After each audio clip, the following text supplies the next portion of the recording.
1979 के भयंकर बाढ़ के बाद जिस शहर ने अपने आप को वापस खड़ा किया, 2015 में पाटीदार आंदोलन का गवाह बना जो शहर, शानदार टाइल्स बनाने में पूरी दुनिया में जिस शहर ने अपना लोहा मनवाया, उसी शहर में 30 अक्टूबर को एक बड़ा हादसा हुआ, जिस हादसे में कई लोगों की जान चली गई।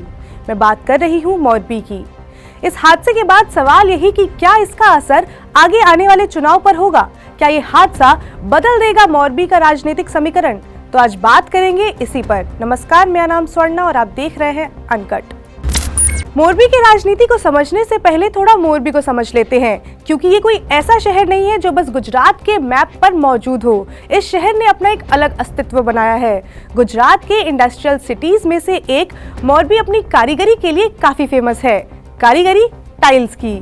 आप ये जानकर हैरान हो जाएंगे कि पूरे भारत का ऑलमोस्ट 80% टाइल्स जो है वो मोरबी में ही बनता है। और मीडिया रिपोर्ट्स की माने तो 10 नहीं, 20 नहीं, बल्कि 150 से ज्यादा कंट्रीज में टाइल्स जो है वो यहाँ से एक्सपोर्ट की जाती है। मोरबी केवल टाइल्स के लिए ही नहीं बल्कि घड़ियों के लिए भी काफी फेमस है। अब जिस शहर की बात हो रही है उसके इतिहास को भी टटोल कर देख लेते हैं। तो मच्छू नदी के किनारे बसे इस शहर के शासक जडेजा राजपूत हुआ करते थे। इंडियन इंडिपेंडेंस से पहले ये ईस्टर्न काठियावाड़ सब एजेंसी के अंडर था, लेकिन 1948 में इसे सौराष्ट्र में शामिल कर दिया गया और ये गुजरात का हिस्सा बन गया।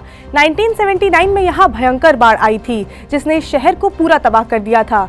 यूँ कहूँ कि पूरा का पूरा शहर जो था वो जर्जर हो गया था, लेकिन इस शहर ने फिर से अपने आप को खड़ा किया। तो ये तो रही वहाँ की खासियत। अब थोड़ा वहाँ की राजनीति को भी समझ लेते हैं। तो मोरबी को लेकर विशेषज्ञों का ऐसा मानना है कि वहाँ पार्टी से ज्यादा कैंडिडेट को देखकर वोट किया जाता है और इसका भी अपना इतिहास रहा है। 1962 में वहाँ पहली बार चुनाव हुआ था और अगर आप वहाँ के लोगों को पढ़ेंगे या जानेंगे तो आप अपने आप समझ जाएंगे कि वहाँ के लोग अपने नेता को पार्टी देखकर नहीं बल्कि कैंडिडेट देखकर चुनते हैं। लेकिन इन सब के बावजूद भी वहाँ किस पार्टी का दबदबा रहा है ये भी जान लेते हैं। तो 1995 से लेकर 2012 तक बीजेपी के कांति भाई अमृतिया ने वहां की कमान संभाली, लेकिन फिर उनके ऊपर मर्डर के आरोप लगे। हालांकि कोर्ट ने उन्हें बरी कर दिया था, लेकिन मोरबी की जनता उन पर भरोसा नहीं कर पाई और 2017 में बीजेपी को ये सीट गंवानी पड़ी। हालांकि उसका रीजन बस यही नहीं था, बल्कि पाटीदार आंदोलन का भी इसमें बहुत इंपॉर्टेंट रोल रहा। अब जिन लोगों को पाटीदार आंदोलन के बारे में नहीं पता, उनके लिए आंदोलन समराइज कर देती हूँ। तो 2015 में गुजरात की सड़कों पर जन सैलाब उमड़ आया था। यही वो जन सैलाब था जिसका चेहरा बनकर उभरे थे हार्दिक पटेल।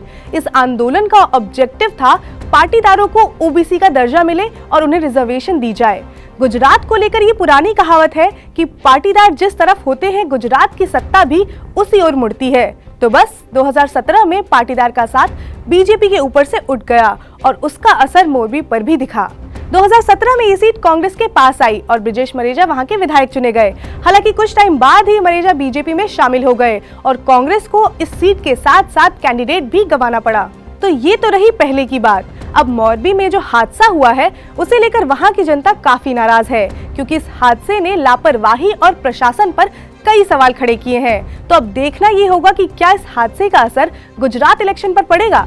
जो भी होगा हम आपको अपडेट देते रहेंगे। जुड़े रहिए अनकट के साथ। इसके साथ ही इस पूरे मामले को लेकर आपको क्या लगता है, आप अपनी राय हमें कमेंट सेक्शन में जरूर बताइएगा। और अगर आपको ये वीडियो पसंद आई हो तो लाइक करें, शेयर करें, सब्सक्राइब करें अनकट को।